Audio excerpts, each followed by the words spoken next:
Je m'appelle Vera Westbrook. J'ai 28 ans. 7 jours avant mon mariage, j'ai découvert que ma propre mère avait annulé tous les prestataires, les fleurs, le traiteur, le lieu de réception et qu'elle avait dit à mon fiancé que j'étais un produit abîmé et qu'il faisait la plus grosse erreur de sa vie. Le jour de notre mariage, 200 invités sont arrivés devant un terrain vague. Mais mademoiselle d'honneur avait vu venir cela 6 mois plus tôt.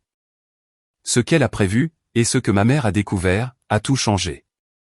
Avant de commencer, si vous appréciez cette histoire, prenez un moment pour liker et vous abonner, mais seulement si vous en ressentez vraiment l'envie. Dites-moi dans les commentaires quelle heure il est chez vous en ce moment. Maintenant, laissez-moi vous ramener 8 mois en arrière, la nuit où Nathan a mis un genou à terre dans notre cuisine, et l'appel téléphonique de ma mère qui est arrivé 11 minutes plus tard. Nathan fait sa demande un mardi soir. Pas de restaurant chic, pas de bague cachée dans un dessert. Il se tient simplement dans notre minuscule cuisine à Ridge Hill, en Géorgie. Il tient une bague pour laquelle il a économisé pendant 7 mois et dit « Je n'ai pas de discours. Je sais juste que je veux que chaque matin commence avec toi. » Je dis oui avant même qu'il ait fini sa phrase. Nous nous asseyons sur le sol de la cuisine, mon dos contre les placards, son bras autour de mes épaules, et je ne cesse de faire tourner ma main sous la lumière pour voir le petit diamant scintiller. Pendant 11 minutes, le monde est exactement tel qu'il devrait être. Puis mon téléphone sonne. Maman. Je décroche, toujours en souriant. Maman? Mais Nathan, où est-ce que vous comptez faire ça? Pas de félicitations, pas de soupirs, pas de go, ma chérie. Le mariage, dit-elle. Où est le lieu? J'ai besoin de savoir maintenant. Je jette un coup d'œil à Nathan. Il penche la tête, à l'écoute. On n'a encore rien décidé, maman.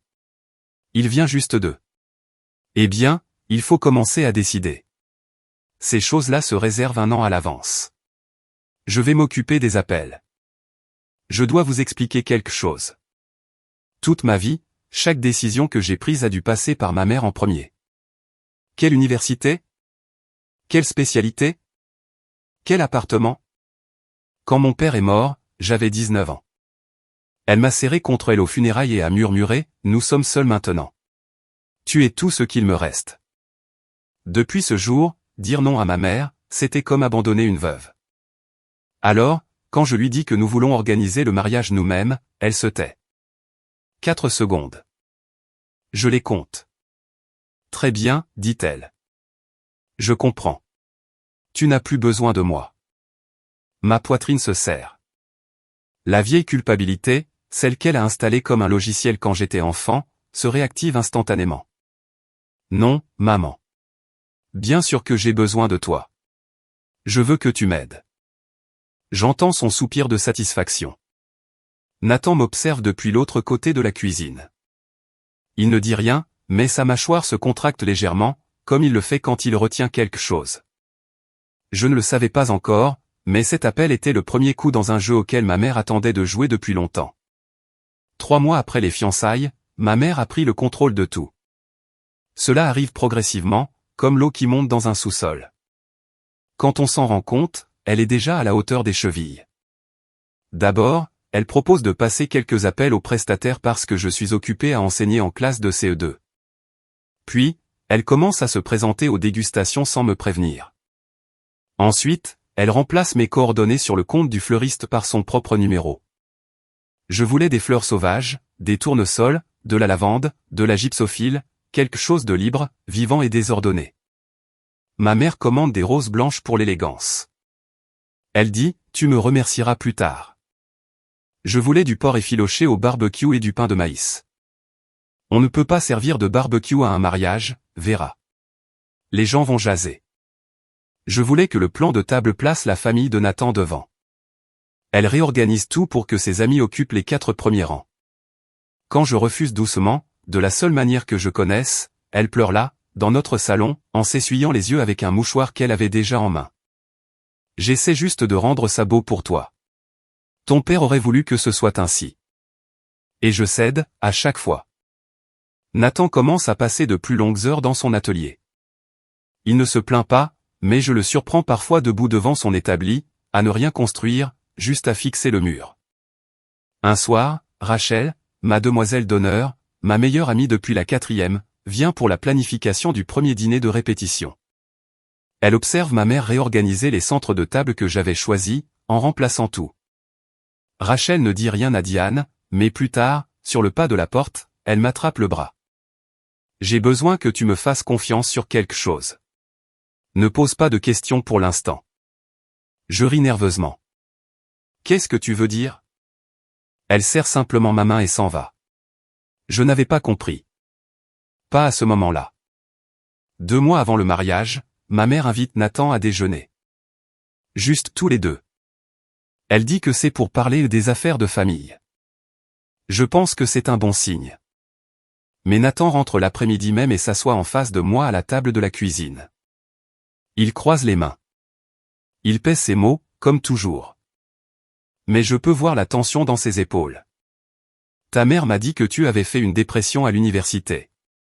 Mon estomac se noue. Elle a utilisé l'expression « produit abîmé ». Je le fixe. La pièce semble basculer. Elle a dit « Ma fille a besoin de quelqu'un qui puisse la gérer. Es-tu vraiment capable ?» J'ouvre la bouche, mais aucun son ne sort. Oui, après la mort de mon père, j'ai traversé une période sombre en 2e année. J'ai vu un conseiller. J'ai surmonté cela. Ce n'était pas un secret, mais ce n'était pas non plus des munitions. Ma mère en a fait des munitions. Qu'est-ce que tu as dit, je murmure. Nathan me regarde avec assurance. J'ai dit, je ne vois pas de dommages. Je vois quelqu'un qui a survécu à vous. Quelque chose se brise en moi. Pas de la douleur, quelque chose de plus chaud. Elle est partie après ça, dit-il. Elle n'a même pas fini son thé glacé. 20 minutes plus tard, mon téléphone sonne. Maman. Nathan m'a manqué de respect au déjeuner. Maman, il cherche à t'isoler de ta famille, Vera. C'est ce que font les hommes comme lui. Charpentier, col bleu, aucune ambition. Il fabrique des meubles avec ses mains. Maman, ton père était comptable. Ton père est mort. Silence, puis très doucement, n'ose jamais me jeter ça à la figure. Elle raccroche. Je reste assise dans la cuisine, mon téléphone en main, prise entre 2 versions de la vérité, celle de ma mère, où elle me protège, et la réalité, où elle s'assure que je ne parte jamais. Je ne le savais pas encore, mais ce n'était que la première étape de son plan. Les rumeurs commencent doucement. 6 semaines avant le mariage, je pousse la porte du salon de coiffure de Patty, sur Main Street, pour ma coupe habituelle. Patty, qui me coiffe depuis mes 14 ans, m'installe et se penche près du miroir. Chérie, tout va bien? Ta maman est passée hier, elle a dit que les choses n'allaient pas fort à la maison. Je cligne des yeux. Qu'a-t-elle dit exactement? Patty hésite. Juste que tu avais des difficultés, que Nathan n'était peut-être pas le bon choix. Je souris, ce sourire qu'on plaque sur son visage quand l'intérieur de soi se liquéfie. Tout va bien, Patty. Vraiment. Mais tout ne va pas bien, car le lendemain, en allant faire les courses, Madame Brewer, à la caisse, me lance un regard que je n'avais jamais vu auparavant, de la pitié. Une pitié pure, non filtrée. Vera, ma douce, si jamais tu as besoin de parler. Je ne demande pas ce qu'elle a entendu. Je le sais déjà. Ridge Hill compte 4000 habitants. Dans une ville de cette taille, une rumeur ne voyage pas, elle se téléporte. En 48 heures, ma mère a semé la même histoire dans chaque café et chaque parking d'église. Vera est fragile. Nathan est une erreur. Le mariage ne devrait pas avoir lieu. Je commence à le sentir partout. Les regards de côté à la poste. Le ton excessivement doux des parents à l'école. Les gens me traitent comme si j'étais faite de papier humide. Ce jeudi soir, mon téléphone vibre. Un message de Rachel ne réagit à rien de ce que fait ta mère cette semaine. Je suis sérieuse. Fais-moi confiance. Je fixe l'écran. Que c'est Rachel que j'ignore? Je tape, tu me fais peur. 3 points apparaissent, disparaissent, puis réapparaissent. Bien. Avoir peur signifie que tu fais attention. Elle n'explique rien de plus. Et pour des raisons que je ne peux expliquer, je n'insiste pas. Quelque chose bouge sous la surface, je ne peux juste pas encore le voir. 5 semaines avant, ma mère appelle Gloria Cole. Mais je ne la prends pas par Gloria. Je la prends par Nathan, qui la prend par sa mère, qui l'appelle un samedi à 9 h du matin, la voix tendue. Nathan, y a-t-il quelque chose concernant Vera que je devrais savoir? Nathan met le téléphone sur haut-parleur. Gloria continue, Diane m'a appelé hier soir. Elle a dit que Vera avait des antécédents de. Elle a utilisé le mot épisode. Elle a dit que Vera avait besoin d'un traitement psychiatrique à l'université et qu'elle s'inquiétait de sa stabilité. Mes mains deviennent froides. Elle m'a dit, tu devrais savoir dans quoi tu t'engages. Nathan, je ne fais que répéter ce qu'elle a dit.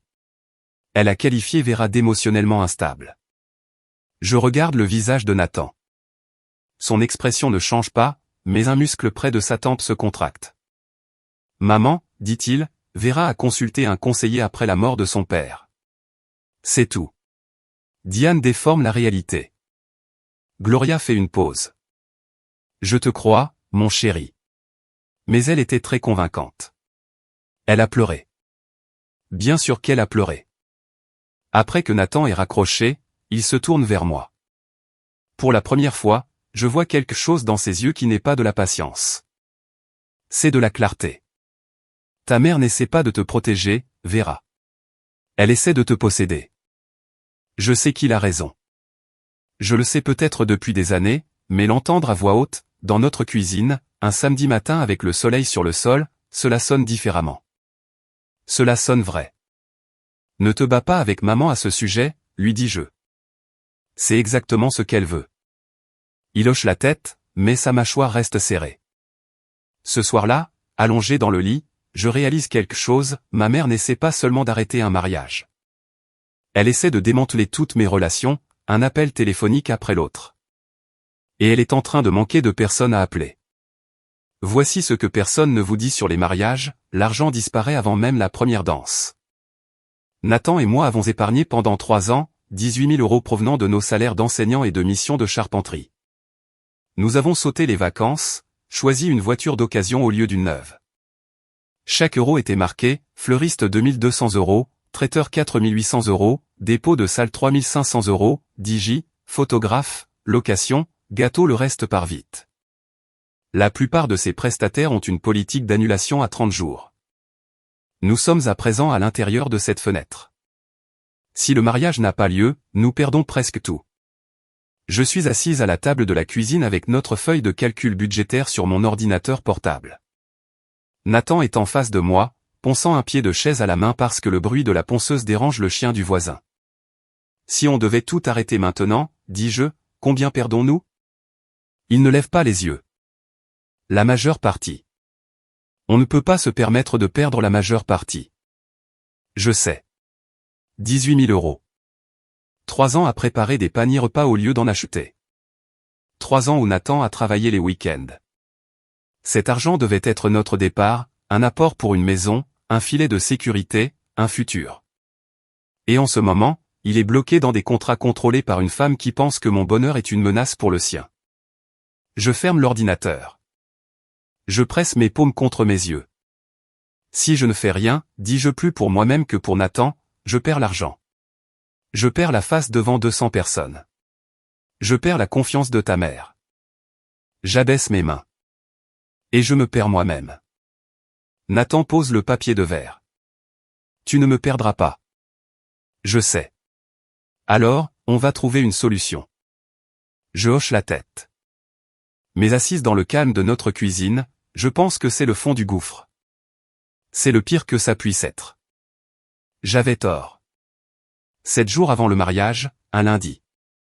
Je corrige des copies à mon bureau pendant la pause déjeuner quand je décide d'appeler le fleuriste. Juste une confirmation routinière. Le téléphone sonne 2 fois. Magnolia Floral, ici Dawn. Salut Dawn, c'est Vera Westbrook. Je vérifie simplement notre commande pour samedi. Une pause. Trop longue. Madame, cette commande a été annulée il y a 3 jours. Le crayon dans ma main s'arrête. Excusez-moi. Votre mère a appelé. Elle a dit que le mariage était annulé. Je raccroche. Mes doigts tremblent, mais je compose le numéro du traiteur. Mademoiselle Westbrook. Oui, nous avons reçu l'annulation jeudi. Votre mère a dit que... Je raccroche encore. J'appelle la salle. Je suis désolé, Mademoiselle Westbrook. Madame Diane Westbrook a appelé et annulé la réservation. Elle a dit que la famille avait décidé. Je ne la laisse pas finir. Je suis assise à mon bureau, je fixe mon téléphone et je sens le sol sous moi se dissoudre. Pas se fissurer, se dissoudre comme du sable sous une vague. J'appelle ma mère. Elle décroche dès la première sonnerie, comme si elle attendait. Maman, tu as annulé mon mariage. J'ai annulé une erreur. Ce n'était pas ta décision. Tout ce qui te concerne est ma décision, Vera. Je saisis le bord de mon bureau.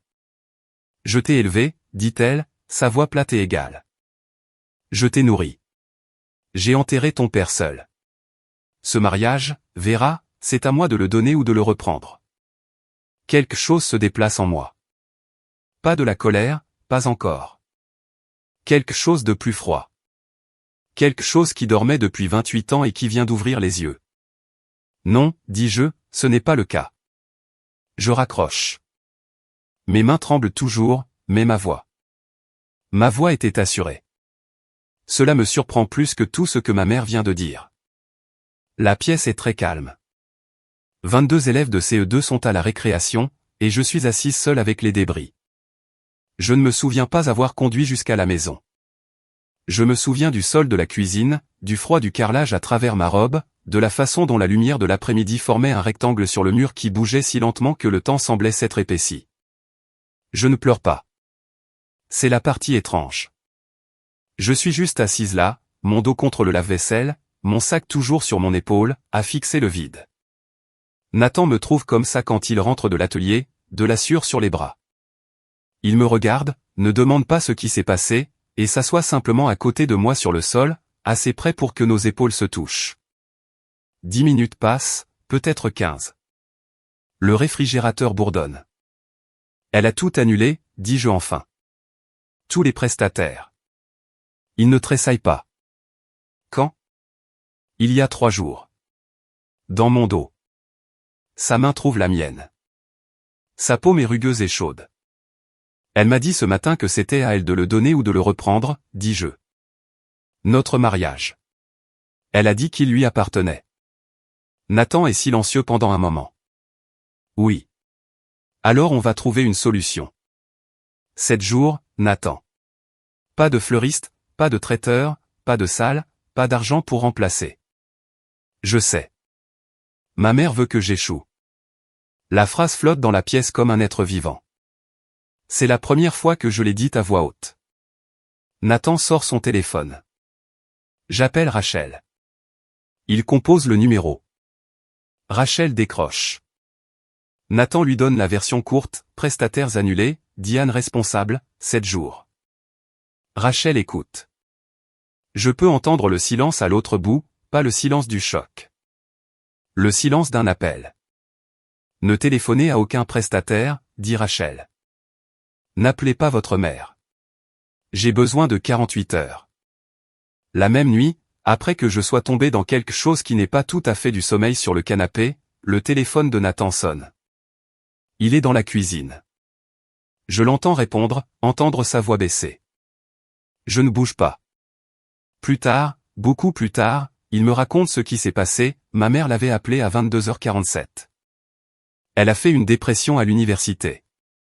Est-ce qu'elle t'a raconté toute l'histoire? Nathan ne dit rien. Elle ne pouvait pas sortir du lit pendant 3 semaines. Elle a manqué ses examens. J'ai dû prendre l'avion pour la ramener à la maison. Toujours rien.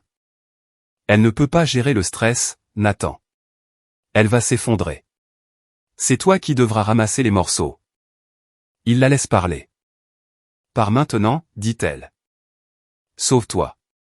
Tu as l'air d'être un homme décent. Ne la laisse pas ruiner ta vie. Nathan tend la main par-dessus le comptoir et appuie sur un bouton de son téléphone, enregistré. La Géorgie est un État où le consentement d'une seule partie suffit pour enregistrer une conversation. Il le sait parce que son ami Marcus lui a dit une fois, après qu'un entrepreneur ait essayé de l'arnaquer sur un chantier. C'est tout, Diane, dit-il calmement. J'essaie de t'aider. Notez. Il raccroche. Il sauvegarde le fichier. Il ne me le dit pas cette nuit-là.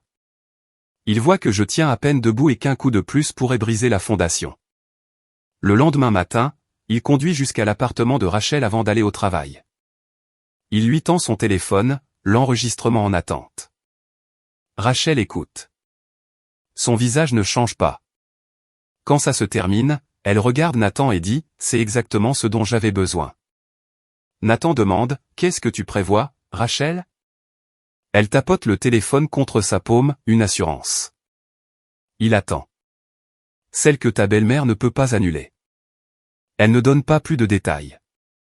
Et Nathan, parce qu'il est Nathan, lui fait confiance de la même manière que je le fais, totalement. Rachel m'a dit d'attendre 48 heures. C'était les 48 heures les plus longues de ma vie. Mais je ne savais pas encore qu'elle se préparait pour ce moment depuis 6 mois. 5 jours avant le mariage, Rachel se présente à notre porte avec un dossier assez épais pour caler une fenêtre. Elle s'assoit à notre table, la même table où Nathan a fait sa demande, où j'ai appris les annulations, où chaque tournant de cette année a eu lieu, et ouvre le dossier. J'ai besoin de vous dire quelque chose, dit-elle. Et j'ai besoin que vous me laissiez finir avant de réagir. Je hoche la tête. Le jour où ta mère s'est portée volontaire pour gérer le mariage, il y a 6 mois, j'ai commencé à faire des plans de secours. Je la fixe. 6 mois. Tu te souviens de ta remise de diplôme à l'université? Je m'en souviens. Ma mère est arrivée avec 40 minutes de retard, a déclenché une dispute avec les parents de ma colocataire à propos du parking et a passé la réception à dire à tout le monde que mon diplôme en éducation était un gaspillage et que j'aurais dû faire du commerce. J'ai pleuré dans les toilettes. Rachel tenait mes cheveux en arrière. J'ai fait une promesse à moi-même ce jour-là, dit Rachel. Qu'elle ne gâcherait plus jamais une étape importante pour toi. Elle sort un contrat imprimé. Elmwood Garden Estate, un domaine privé situé à 12 minutes du centre-ville de Ridge Hill, appartenant à une femme nommée June Whitfield, une amie de Rachel du milieu de l'événementiel. Bien que le contrat soit signé, le nom de Rachel est daté d'il y a 6 mois. Un dépôt de 2000 €. L'argent de Rachel. Tu as dépensé ton propre argent? Ma voix se brise. Tu ferais la même chose pour moi. Je regarde la date sur le contrat, 6 mois. Elle a commencé cela la même semaine où ma mère a pris en main les appels aux prestataires. Rachel l'a vu venir avant moi, avant tout le monde. Nathan est adossé au comptoir, les bras croisés. Il regarde Rachel comme si elle venait de traverser un mur. Je n'ai pas fait ça parce que je déteste ta mère, dit Rachel. Je l'ai fait parce que je vous aime. Je n'ai pas de mots. J'ai juste des larmes. Et pour la première fois depuis des mois, ce ne sont pas les larmes de la tristesse. Rachel feuillette le dossier comme un général briefant une salle de guerre. Fleuriste, Sandy S. Bloom à Carterville. Fleurs sauvages, tournesol, lavande. Elle me regarde. Exactement ce que tu voulais au départ. Je presse ma main sur ma bouche. Traiteur, Big Jim Smokehouse.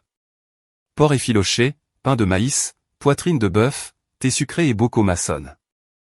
Nathan laisse échapper un court rire.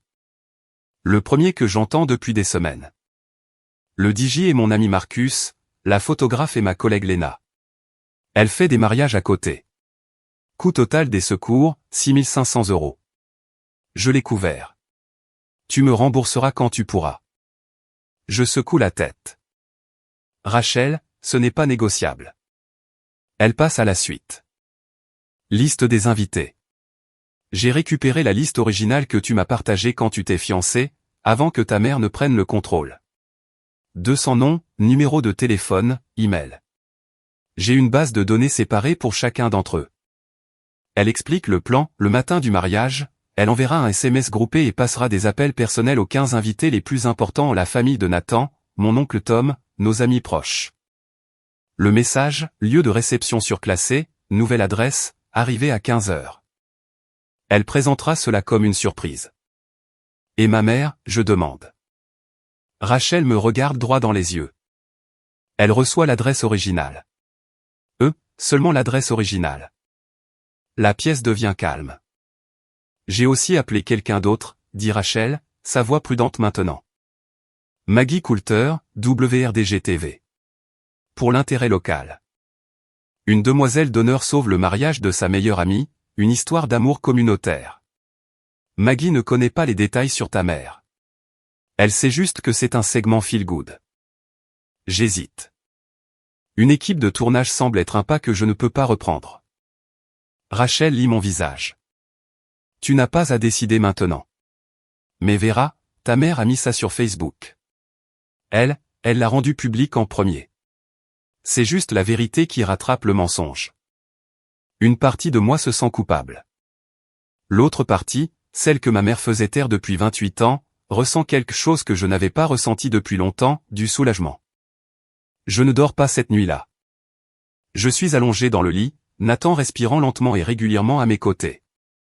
Je repasse le film de ma vie en arrière, chaque anniversaire que ma mère a ramené à elle-même, l'année où elle a annoncé son opération de la hanche lors de mes 16 ans, chaque réussite qu'elle a diminuée ou l'enseignement, c'est bien, mais ce n'est pas une carrière. Chaque petit ami qu'elle a chassé avant Nathan, en traitant chacun d'entre eux de pas assez bien jusqu'à ce que je croie que le problème venait de moi. Et mon père.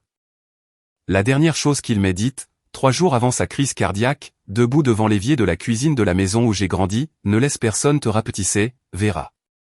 Même pas moi. Je n'avais pas compris à l'époque. Je crois que je comprends maintenant. À 6 heures du matin, j'appelle Rachel. Faisons-le. Tu es sûr? Je suis sûr. Bien. J'active tout aujourd'hui. Je raccroche et passe un dernier appel. Oncle Tom, le frère cadet de mon père, retraité de l'armée, gère un entrepôt dans la ville voisine. Il fait partie de ma vie depuis ma naissance, mais garde ses distances avec l'orbite de ma mère. Un homme intelligent. Oncle Tom, j'ai besoin de te demander quelque chose. Je t'écoute. Veux-tu m'accompagner jusqu'à l'hôtel? La ligne devient silencieuse. Je l'entends s'éclaircir la gorge. Quand il parle, sa voix est rauque, ton papa serait si fier, Vera. Je presse le téléphone contre ma poitrine après avoir raccroché. Je m'assois au bord du lit et je respire. Voici ce que je ne fais pas, je n'appelle pas ma mère. Je n'explique pas.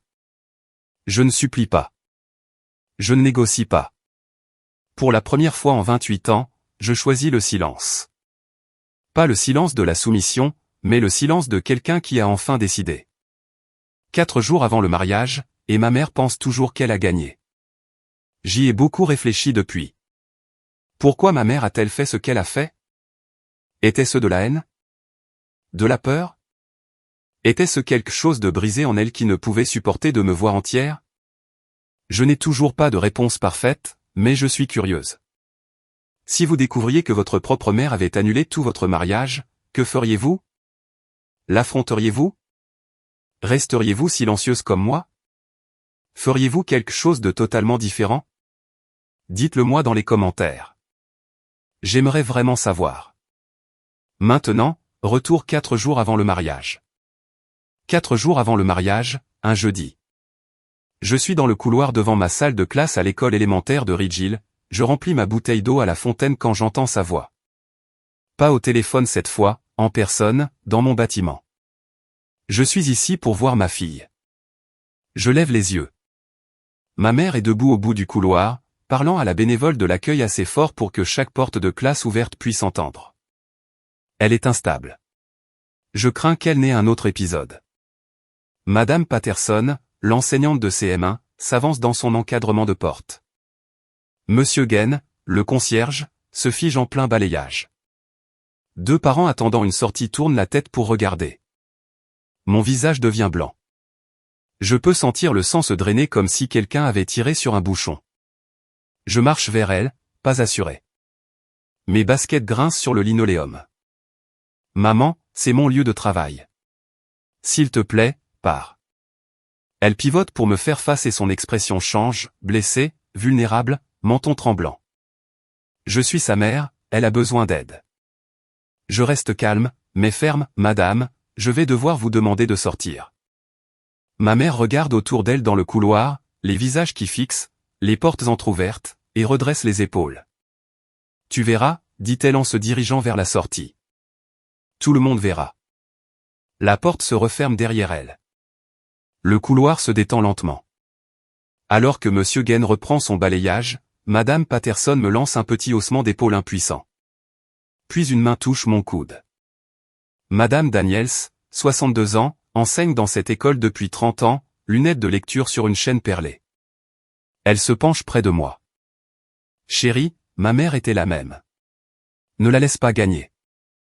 5 mots d'une quasi-inconnue. Et ils me maintiennent debout pour le reste de la journée. 2 jours avant le mariage, dîner de répétition chez Gloria Cole, une maison de plain-pied confortable avec une véranda et des guirlandes lumineuses que Nathan a installées l'été dernier.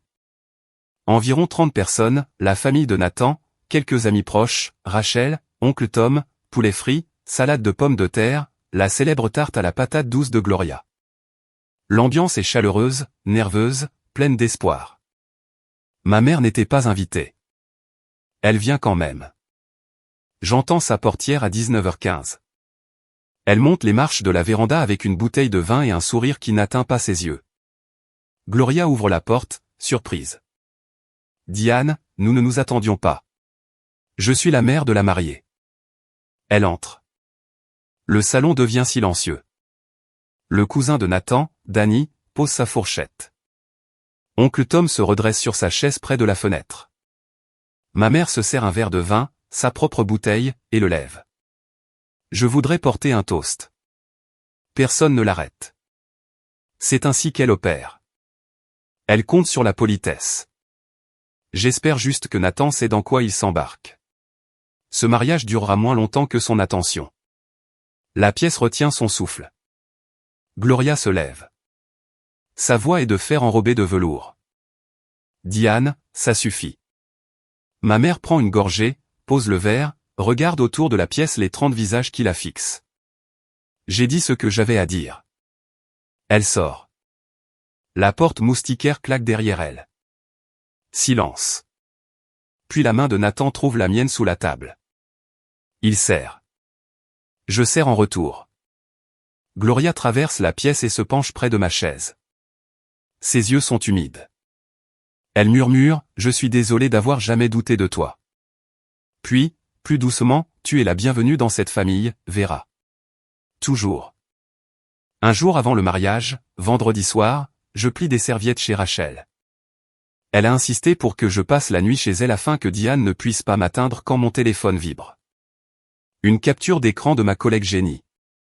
Oui, c'est une publication Facebook. Le compte de ma mère, s'il vous plaît, priez pour ma fille. Elle se précipite dans un mariage contre avis médical. J'ai fait tout ce que je pouvais. Le cœur d'une mère est brisé. Contre avis médical. Je l'ai lu 3 fois. À chaque fois, les mots se réorganisent en quelque chose de plus laid. Il n'y a pas d'avis médical. Il n'y a pas de médecin qui a dit de ne pas se marier.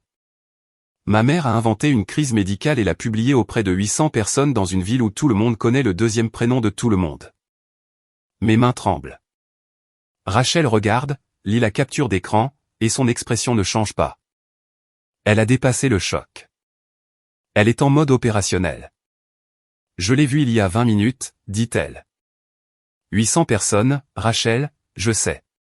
Elle raconte à toute la ville que je suis malade mentale. Rachel prend le téléphone de ma main, pas brusquement, comme une infirmière retirant quelque chose qui fait mal à un patient. Ne réponds pas. Demain, la vérité parlera d'elle-même. Nathan appelle depuis chez nous. Il l'a vu aussi. Je vais passer. Reste, dis-je. Je vais bien. Je suis avec Rachel. Tu es sûr? Je suis sûr. Il fait une pause. Plus d'écran ce soir, Vera. Je suis d'accord. Rachel prend mon téléphone et le met dans un tiroir de cuisine. Elle prépare une tisane à la camomille. Nous sommes assis sur son canapé, sans beaucoup parler, juste à respirer dans la même pièce. Je dors dans la chambre d'amis de Rachel cette nuit-là, les yeux ouverts, à fixer le ventilateur de plafond qui tourne en cercle lent. Demain sera différent. Je n'ai plus peur. Quelque chose a basculé tranquillement, comme une clé tournant dans une serrure. Pour la première fois, je vois clairement, plus clairement que je ne l'ai jamais vu dans ma vie. Samedi matin, jour du mariage, 6 heures. Je me réveille dans la chambre d'amis de Rachel au son de sa voix déjà au téléphone. Oui, madame. Surclassement de lieu. Surprise pour les mariés. La nouvelle adresse est Elmwood Garden Estate, 412 Whitfield Lane. Arrivée d'ici 15 heures. N'allez pas à l'adresse originale. Elle fait les 100 pas dans son salon en jogging et casque micro. Une feuille de calcul imprimée à la main avec 200 noms, chacun surligné en jaune, vert ou rouge. Jaune, SMS groupé envoyé. Vert, confirmé. Rouge, nécessite un appel personnel. À 8 heures, elle a passé 15 appels. Gloria Cole confirmé, oncle Tom confirmé, le cousin de Nathan Danny, sa tante Margaret, les Henderson d'à côté, ma collègue Jenny, madame Daniels. Confirmé, confirmé, confirmé. À 10 heures, 197 invités sur 200 ont confirmé le nouvel emplacement. 3 ne peuvent pas assister. Une personne a un enfant malade, 2 sont en voyage. Aucun n'est lié au sabotage de ma mère. Une personne n'est pas sur la liste de contacts du tout, Diane Westbrook ne reçoit aucun SMS, aucun appel, aucune nouvelle adresse. Pour autant qu'elle sache, le mariage est au lieu original, celui qu'elle a annulé. Le terrain vague. À midi, j'enfile ma robe dans la chambre de Rachel. Simple, ivoire, longueur T, manche en dentelle. Je l'ai achetée dans une boutique de dépôt-vente à Atlanta pour 60 €. Ma mère appelait cela l'embarras de seconde main. Je l'appelle la mienne. Oncle Tom arrive à 13h30. Il porte un costume gris, des chaussures polies, les yeux déjà rougis. Il me voit et s'arrête dans l'encadrement de la porte. « Seigneur Vera, tu ressembles à ton papa le jour de son mariage, têtu et magnifique. » Rachel vérifie sa montre, vérifie sa liste, me regarde. Prête? Je lisse ma robe. Je prends une inspiration. J'ai été prête pendant 28 ans. Pour la première fois, mon mariage semble être le mien. Elmwood Garden Estate est situé au bout d'une allée de gravier bordée de pacaniers. Il y a un portail en bois blanc, grand ouvert. Au-delà, une pelouse vallonnée bordée de parterres de fleurs sauvages, tournesol, lavande, gypsophile. Les fleurs que j'ai choisies. Les fleurs que ma mère avait effacées. Rachel les a ramenées. Des guirlandes lumineuses sont tendues entre 2 vieux chênes vivants, oscillant juste assez pour faire scintiller la lumière. Des chaises en bois longent une allée centrale. Des chaises que Nathan a construites lui-même durant l'année écoulée, une chaque week-end, empilées dans son atelier où je pensais qu'il restait simplement occupé. Il construisait notre mariage sans que je le sache. Le barbecue est déjà allumé. Big Jim lui-même, dans son tablier en jean, s'occupe du fumoir. Porc effiloché, pain de maïs, poitrine de bœuf, thé sucré et bocaux maçonnes, exactement comme je l'avais rêvé. Les invités commencent à arriver à 14h30. Ils franchissent le portail et s'arrêtent. Presque chacun d'eux s'arrête. Certains pressent leurs mains contre leur poitrine. Certains rient d'incrédulité. Madame Henderson murmure à son mari, c'est mieux que l'original. Gloria Cole entre, voit les fleurs sauvages, les chaises faites à la main, les lumières féeriques qui capturent le soleil de l'après-midi géorgien. Elle me trouve près du treillis du jardin et m'enlace. Fermement, réellement, c'est ce à quoi ton mariage aurait toujours dû ressembler. Maggie Coulter de WRDG-TV arrive discrètement avec son caméraman. Il s'installe sur le côté, discret, professionnel. Rachel les briefe, une histoire réconfortante sur l'amitié et la communauté. C'est tout ce qu'ils ont besoin de savoir pour l'instant. La vieille Madame Freeman, ma voisine depuis l'enfance, 81 ans, chapeau du dimanche et tout, me trouve et prend mes 2 mains, ton papa regarde, ma chérie. J'en suis sûr. Je la crois. 200 chaises, 197 invités, et la seule personne manquante est celle qui a essayé de faire en sorte que rien de tout cela n'existe. 15 heures. La lumière de l'après-midi devient dorée. Oncle Tom prend mon bras au bout de l'allée. Sa poigne est ferme, militaire, mais sa main tremble.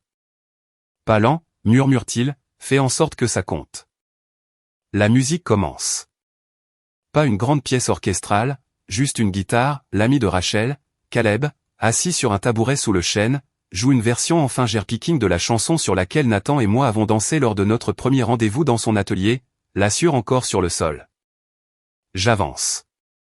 200 visages se tournent. Certains sourient, certains pleurent déjà. Gloria Cole tient un mouchoir contre son nez. Madame Daniels me fait un signe de tête depuis le 3e rang, petit, stable, certain. Nathan se tient au bout de l'allée. Ses mains sont jointes devant lui. Ses yeux sont rouges et il ne le cache pas. Il n'a jamais rien caché de moi. Alors qu'oncle Tom me remet à Nathan, il lui serre la main et dit « Prends soin d'elle, ou tu auras affaire à moi ». Nathan hoche la tête « Oui, monsieur ». L'officiant, l'ami d'université de Nathan, David, ordonné en ligne le mois dernier spécifiquement pour cela, reste simple. Lecture courte, pas de sermon, puis les vœux. Nathan commence. Sa voix se brise une fois sur le mot au foyer. À mon tour. Je ne lis pas sur une carte. Je le regarde et je dis ce que je retiens depuis des mois, je te choisis non pas parce que j'ai besoin d'être sauvé, mais parce que je sais enfin que je mérite d'être aimé sans condition.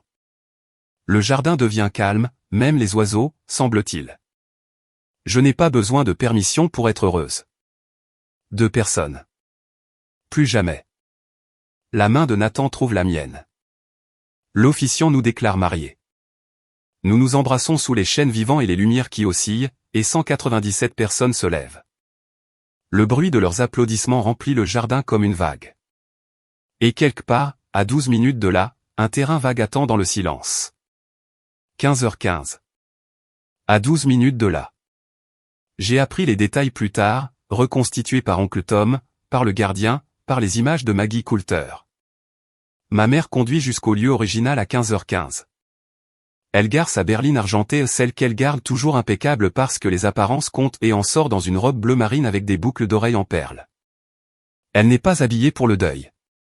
Elle est habillée pour la victoire. Elle marche vers le terrain. Il est vide.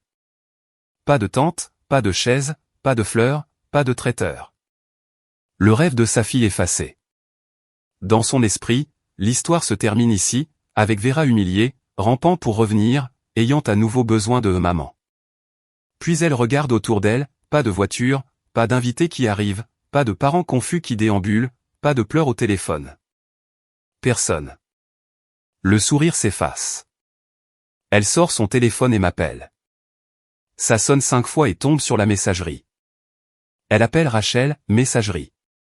Elle appelle Gloria Cole, messagerie. Elle fait défiler ses contacts et appelle le cousin de Nathan, Danny, messagerie. Madame Henderson, messagerie. Génie de mon école, messagerie. 7 appels. 8. 9. Pas une seule réponse. Elle se tient au milieu de ce terrain vide, téléphone pressé contre l'oreille, tournant en cercle lent. Le soleil est chaud. Les cigales sont bruyantes. Et elle est complètement, absolument seule. J'essaie d'imaginer ce que ce moment a ressenti pour elle.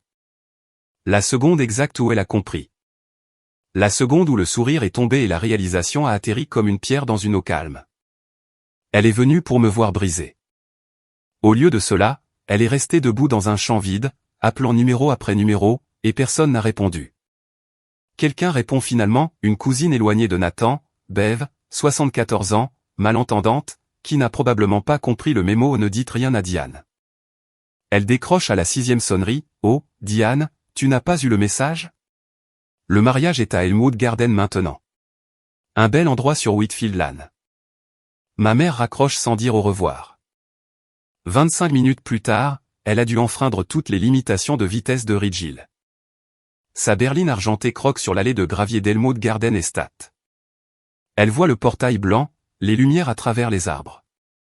Elle entend la musique, les rires, le tintement des verres, et la douceur fumée du barbecue flottant dans l'air de Géorgie. Et elle se gare. Elle marche jusqu'au portail. Ses talons s'enfoncent légèrement dans le gravier. Un homme se tient à l'entrée. Kyle, l'ami de Rachel, un M87, visage calme, tenant un presse-papier. Il a été briefé. Bon après-midi, madame. Puis-je voir votre invitation?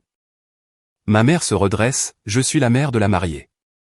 Kyle regarde sa liste. Il l'a scannée soigneusement, de haut en bas. Il lève les yeux, je suis désolé, madame. Votre nom ne figure pas sur la liste des invités. Ma mère le fixe. Sa bouche s'ouvre, puis se ferme. Il doit y avoir une erreur. Aucune erreur, madame. J'ai vérifié 2 fois. À travers le portail, elle peut voir les chaises, les fleurs sauvages, les bocaux maçonnent, les invités qui rient. Elle peut voir le dos de ma robe. Elle peut voir le bras de Nathan autour de ma taille. Tout ce qu'elle a essayé de détruire est juste là, vivant, entier et brillant. Et il y a un portail entre elle et tout cela, un homme avec un presse-papier, et son nom n'est nulle part sur la liste. Je comprends que c'est difficile, dit Kyle doucement, mais je ne peux autoriser que les invités inscrits. Pour la première fois de sa vie, ma mère est à l'extérieur d'une porte qu'elle ne peut pas ouvrir, et la clé n'est pas dans ses mains. Elle ne part pas tranquillement. Je reconstitue cela à partir des images de Maggie Coulter, que je ne regarde qu'une fois, 2 semaines plus tard, et jamais plus. La voix de ma mère s'élève. D'abord mesurée, puis tranchante, puis crue, c'est le mariage de ma fille. Je suis sa mère. Kyle ne bouge pas. Il garde ses mains jointes devant lui et son expression neutre. Il a été entraîné pour ça. Rachel a pensé à tout. Madame, je comprends, mais je ne suis pas autorisé. Autorisé? Je l'ai mise au monde. Plusieurs invités près du portail tournent la tête. La tante de Nathan, Margaret, murmure quelque chose à la personne à côté d'elle. Madame Henderson secoue la tête lentement. Ma mère voit les visages qui la regardent, non pas avec sympathie, non pas avec confusion, mais avec reconnaissance. Ils savent ce qu'elle a fait. Le message de changement de lieu de Rachel était clair, en raison d'annulation imprévue de prestataires par un membre de la famille, le lieu du mariage a été déplacé. Tout le monde sait qui est ce membre de la famille. Puis ma mère voit la caméra. Maggie Coulter et son caméraman se sont déplacés vers le portail.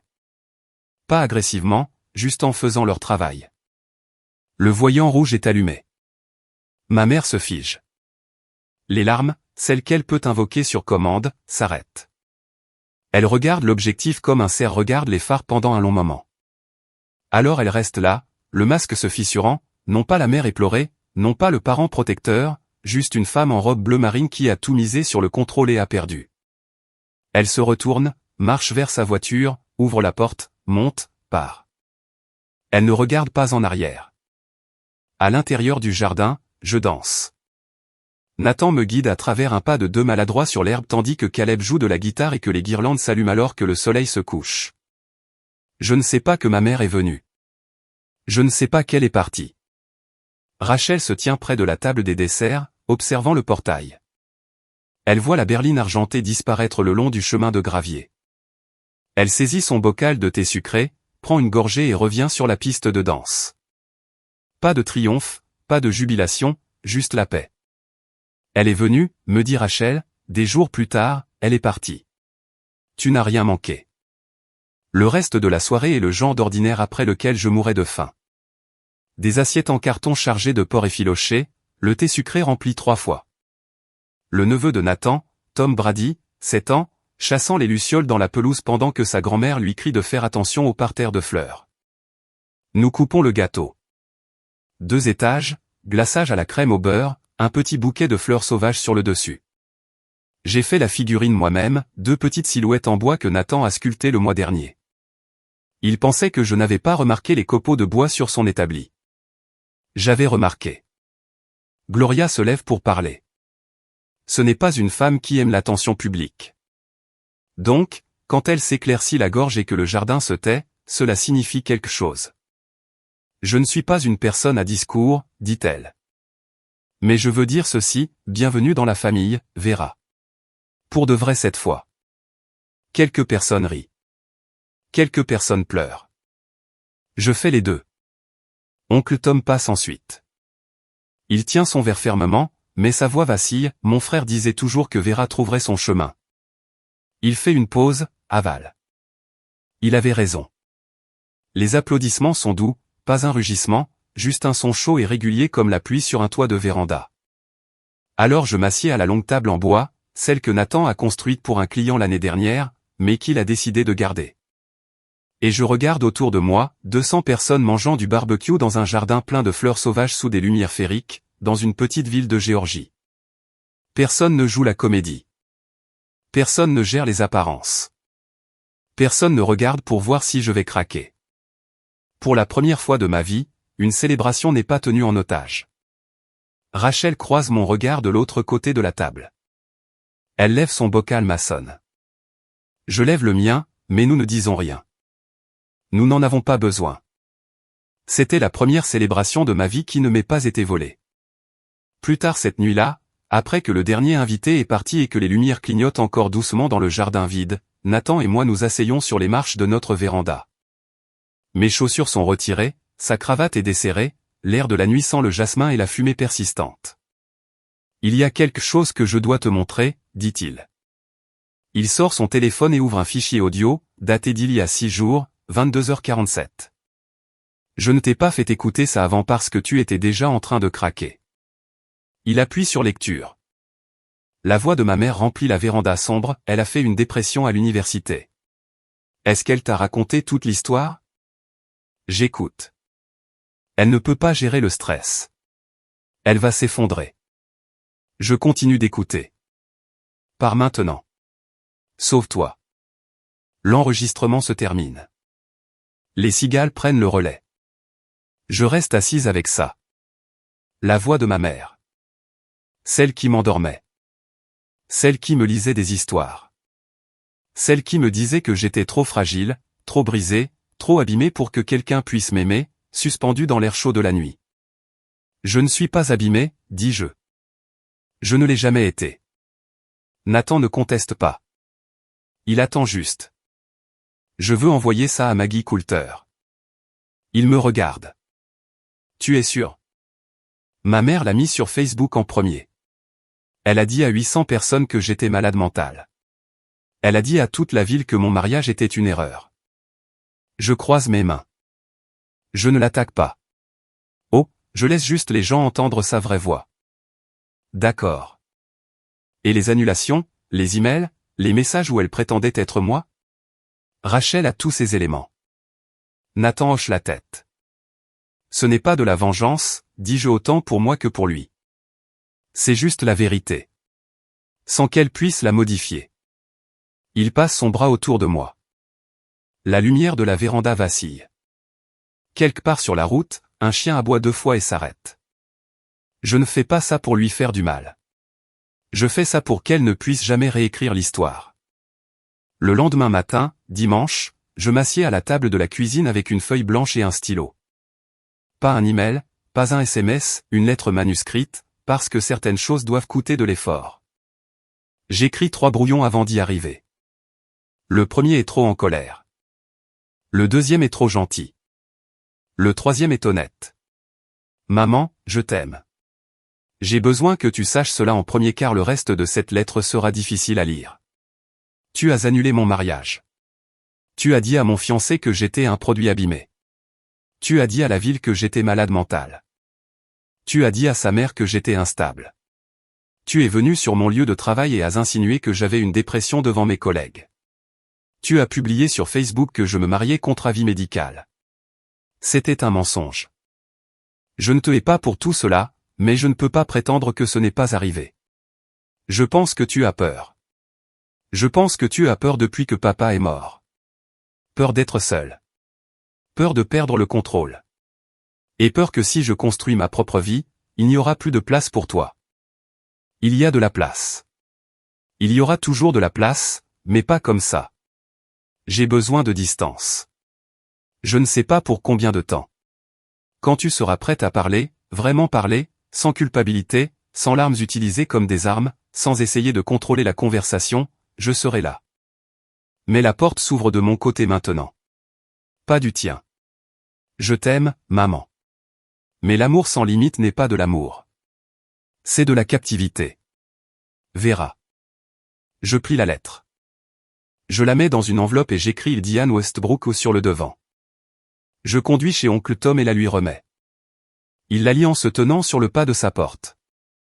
Quand il termine, il la plie soigneusement et me regarde, ton père aurait écrit la même chose. Il la livre cet après-midi-là. Je ne demande pas comment elle a réagi. Je ne suis pas prête à savoir. Une semaine après le mariage, le segment de Maggie Coulter passe sur WRDG TV. La séquence dure 4 minutes et demie au journal de 18 heures. Mais l'angle, une demoiselle d'honneur sauve le mariage de sa meilleure amie après un sabotage familial, une histoire d'amour à Ridge-Hill. Maggie reste de bon goût. Elle ne nomme pas ma mère directement. Elle dit, un membre de la famille a annulé tous les prestataires de mariage une semaine avant la cérémonie. Elle montre des images du jardin, des fleurs sauvages, des lumières, Nathan et moi dansant. Elle interviewe Rachel, qui dit simplement, quand quelqu'un que vous aimez est en difficulté, vous n'attendez pas la permission pour aider. Elle n'a pas besoin de nommer Diane. Mais dans une ville de 4000 habitants, la soustraction est une identification. Si la mère de la mariée n'est pas dans les images du mariage, et qu'un membre de la famille a fait le sabotage, tout le monde fait le calcul. En 3 jours, j'entends les ricochets. La publication de Diane, celle sur l'avis médical, est partagée en capture d'écran dans la moitié de la ville avant qu'elle ne puisse la supprimer. Quand elle le fait, il est trop tard. Les gens la placent côte à côte avec le reportage de Maggie. L'auxiliaire des femmes de Ridge-Hill, où Diane a occupé un siège au conseil pendant 6 ans, lui envoie un email poli, nous pensons qu'il est préférable que vous preniez un congé pendant que les choses se tassent. Au salon de coiffure de Patty elle-même dit à Diane pendant son rendez-vous, Diane, j'ai entendu ce qui est arrivé.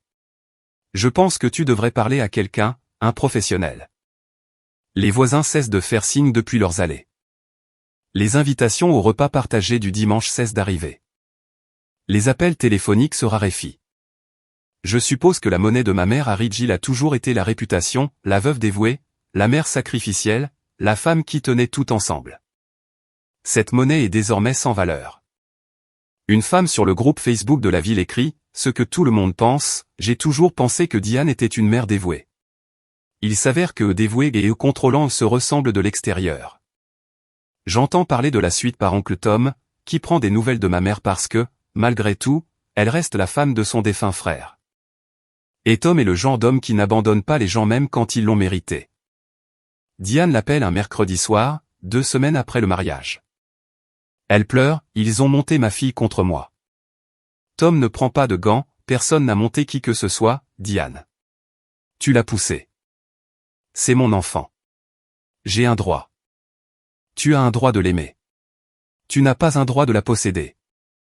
Elle raccroche, rappelle 20 minutes plus tard, plus calme, essayant un autre angle, Rachel a manipulé tout cela. Elle a empoisonné Vera contre moi. Rachel a sauvé un mariage que tu as essayé de détruire. Silence. Tom me dit qu'elle appelle quelques-unes de ses anciennes amies de l'auxiliaire des femmes. Elle leur dit qu'elle a été poussée dehors par sa fille et la meilleure amie manipulatrice de sa fille. Le récit est familier, Diane la victime, Diane la martyre incomprise. Mais cette fois-ci, personne n'y croit. Tout le monde a vu la publication Facebook. Tout le monde a regardé le reportage de Maggie. Elle a besoin d'aide. Une aide réelle, pas de la sympathie. Tom passe en voiture devant la maison de Diane un soir et voit les lumières allumées dans la cuisine. À travers la fenêtre, elle est assise seule à la table, regardant un vieil album photo. Son album de mariage. Elle est mon père. Jeune, souriant, intact. Il me raconte cela prudemment, comme s'il n'était pas sûr que je veuille l'entendre. J'écoute. J'espère qu'elle obtiendra de l'aide, dis-je. Et je le pense. Pas parce que je l'ai pardonné, mais parce que je sais ce que cela donne quand quelqu'un se noie et est trop fier pour appeler à l'aide. Je dis à Tom que si elle accepte de voir un thérapeute, j'irai à une séance de conseil familial avec elle. Une seule, c'est mon offre. Ce n'est pas du pardon. C'est une condition. Et c'est la chose la plus généreuse que je puisse donner en ce moment. L'argent se règle en grande partie tout seul. Nathan et moi contactons les prestataires originaux, ceux que ma mère a annulés en usurpant mon identité. Nous apportons les reçus, les emails où Diane a signé en tant que Vera Westbrook, les messages où elle a utilisé mon nom. Le fleuriste et le traiteur examinent les preuves et conviennent, nous n'avons pas autorisé l'annulation. Down de Magnolia Floral rembourse 2200 €. Le traiteur rend 4800 €. Cela fait 7000 € de retour. Pas tout, mais assez pour respirer. La salle, le Ridge-Hill Community Pavilion, a une politique plus stricte au pas de remboursement après 30 jours mais le directeur, après avoir entendu l'histoire et vu les messages vocaux, offre un crédit pour un futur événement. Nathan dit, on l'utilisera pour une fête de premier anniversaire. Je ris pour la première fois depuis un moment. Nous remboursons Rachel les 6 500 € en 2 mois. Elle résiste, considère ça comme un cadeau de mariage. Je lui transfère quand même. Certaines dettes ne concernent pas l'argent, elles concernent le respect. Et quelque chose d'inattendu vient du mariage lui-même. 3 invités qui ont vu les chaises et tables faites à la main par Nathan pour la réception le contactent la semaine suivante, commande de meubles sur mesure, une salle à manger pour les Henderson, une chaise à bascule pour la vieille Madame Freeman. Une bibliothèque pour le producteur de Maggie Coulter. L'atelier de Nathan, qui luttait pour avoir des clients réguliers, a soudainement une liste d'attente de 3 mois. Je ne porte pas plainte contre ma mère. Je ne poursuis pas pour dommages et intérêts. J'y ai réfléchi brièvement, mais je suis une enseignante de 28 ans dans une petite ville, et c'est ma mère. Le système juridique n'est pas construit pour ce genre de blessure. Mais je garde tout. Chaque message vocal, chaque email, chaque capture d'écran, soigneusement classé dans un dossier que Rachel a étiqueté au cas où. Nous ne sommes pas devenus riches. Nous n'avons pas cherché la vengeance. Nous sommes juste devenus libres. 3 mois plus tard, notre maison est petite. 2 chambres, une salle de bain, une véranda qui a besoin d'être repeinte. Nathan dit qu'il s'en occupera au printemps. Et je le crois, car cet homme finit tout ce qu'il commence. Je retourne enseigner. Les élèves de CE2 ne savent rien de ce qui s'est passé, et c'est exactement comme cela que je le veux. Ils se soucient des tables de multiplication et de savoir qui nourrit le hamster de la classe. C'est la chose la plus ancrante de ma vie. Madame Daniels, l'enseignante qui a murmuré « ne la laisse pas gagner » dans le couloir ce jour-là, commence à laisser un cupcake sur mon bureau chaque vendredi. Elle ne mentionne jamais pourquoi. Je ne demande jamais. Gloria Cole et moi dînons ensemble un dimanche sur 2. Elle m'apprend à faire une croustade aux pêches, la recette de la famille Cole écrite à la main sur une fiche si vieille que l'encre s'efface. Dimanche dernier, elle m'a donné la fiche originale, « C'est à toi maintenant », a-t-elle dit. La recette de famille va à la famille. Je l'ai scotchée à l'intérieur de notre placard de cuisine à côté d'une photo de Nathan et moi à Elmwood. Je n'ai pas parlé directement à ma mère. Oncle Tom est le pont. Il me dit qu'elle a commencé à voir un thérapeute, y est allée 2 fois, a arrêté. Elle y est retournée, a arrêté encore, puis y est retournée une 3e fois. Elle essaie, dit Tom au téléphone un soir. Lentement. Lentement, ça me va, lui dis-je. Je ne vais nulle part. Et je suis sérieuse. La porte que j'ai décrite dans ma lettre, celle qui s'ouvre de mon côté, est toujours là. Je vérifie parfois dans mon esprit, comme on vérifie une plante dont on n'est pas sûr qu'elle survivra à l'hiver. Je n'ai pas besoin que ma mère soit parfaite. J'ai juste besoin qu'elle arrête de faire semblant que je suis brisé. C'est le minimum. Et pour la première fois, je n'ai plus peur de le maintenir. Je veux dire quelque chose directement, pas comme un personnage dans une histoire, mais comme moi, Vera, je ne vous ai pas raconté tout cela pour que vous haïssiez ma mère. C'est une femme dans la douleur. Elle a perdu son mari trop jeune et n'a jamais appris la différence entre tenir à quelqu'un et prendre en otage. Sa peur est réelle. Son deuil est réel. Mais sa douleur ne lui donne pas le droit de détruire ma vie. Et la vôtre non plus, peu importe de qui il s'agit. Mais si vous avez quelqu'un dans votre vie ou une mère, un père, un frère, une sœur, un partenaire qui utilise l'amour comme une laisse, qui vous fait sentir coupable d'être entier, qui vous punit pour votre croissance, je veux que vous m'entendiez, vous n'êtes pas ingrat pour vouloir de l'air. Vous n'êtes pas égoïste pour dire non. Vous n'êtes pas une mauvaise fille ou un mauvais fils pour construire une vie qui ne gravite pas autour de leur anxiété. Les limites ne sont pas des murs. Ce sont des portes. Et vous avez le droit de détenir la clé. Je n'ai pas planifié une vengeance. Je n'ai pas comploté. Mais j'ai eu de la chance. J'avais Rachel. J'avais Nathan.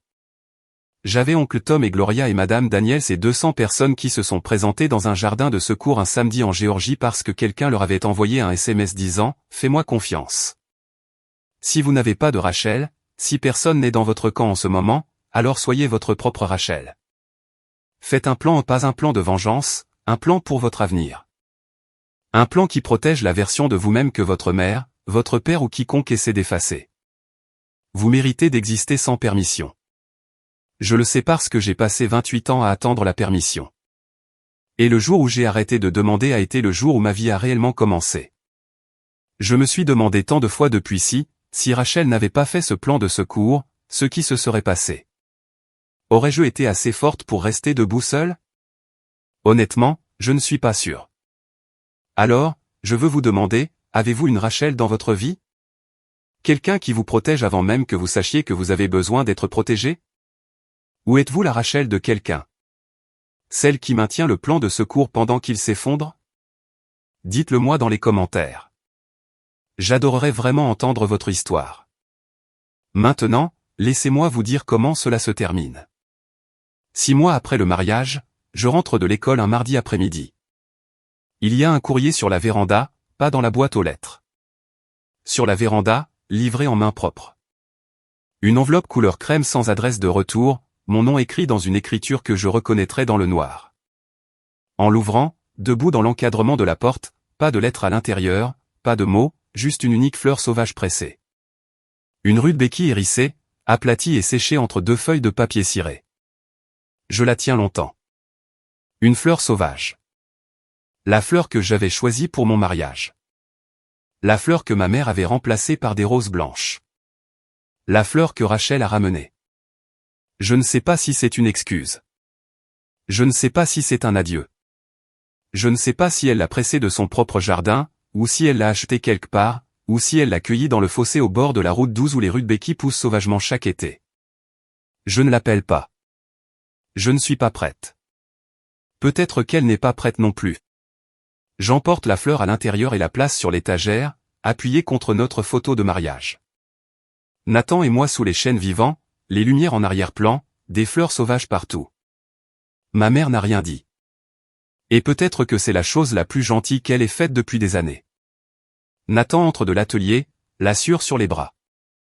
Il me voit debout devant l'étagère. Tout va bien? Oui, je me retourne. Je vais bien. À travers la fenêtre de la cuisine, le soleil de fin d'après-midi se déverse sur l'arrière-cour. Je peux entendre le rythme de la scie circulaire de Nathan recommencer. Le chien du voisin qui aboie. Un knocker-moqueur quelque part dans le pacanier. Je m'appelle Vera Westbrook Cole. J'ai 29 ans maintenant et, pour la première fois, ma vie est la mienne. Merci d'être resté avec moi jusqu'à la toute fin. Si cette histoire a touché quelque chose en vous, s'il vous plaît, cliquez sur like et abonnez-vous. Pas parce que je l'ai demandé, mais parce que vous voulez entendre plus d'histoires comme celle-ci. En bas dans la description, j'ai mis en lien une autre histoire avec laquelle je pense que vous vous connecterez, au sujet d'une femme dont la belle famille l'a exclue pendant 5 ans jusqu'à ce qu'un dîner de Thanksgiving change tout. C'est une bonne histoire. Et où que vous soyez en ce moment, quelle que soit votre version de Ridge Hill, j'espère que vous trouverez votre Elmwood Garden. On se voit dans la prochaine.